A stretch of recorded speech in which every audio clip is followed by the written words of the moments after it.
on va faire une démonstration par récurrence à partir d'une suite donnée.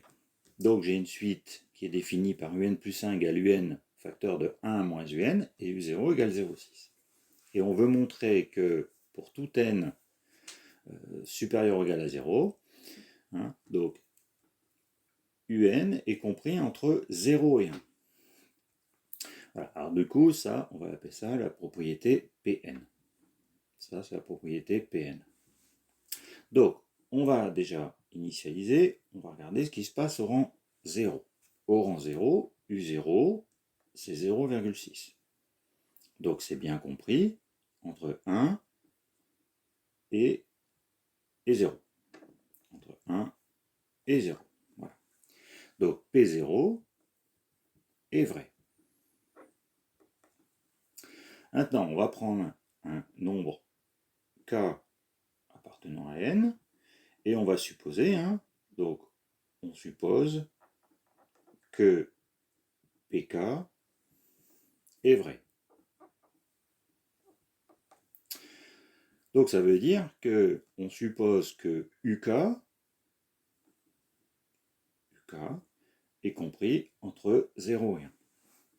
Et maintenant, on va essayer de voir entre quelle valeur se trouve UK plus 1.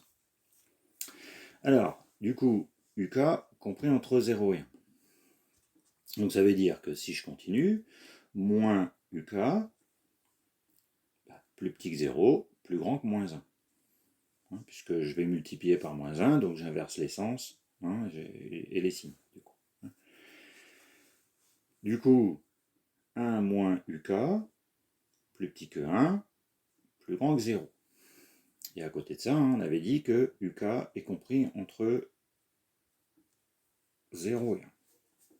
Donc, du coup, UK fois 1 moins UK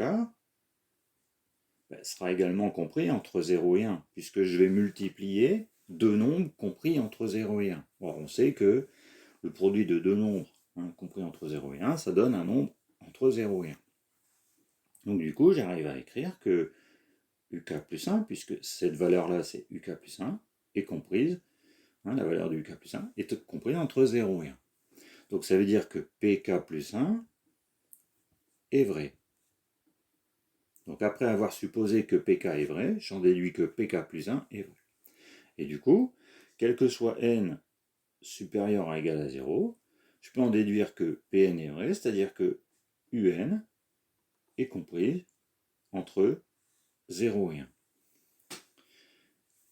Donc, initialisation, je suppose un rang K et je montre au rang K plus 1.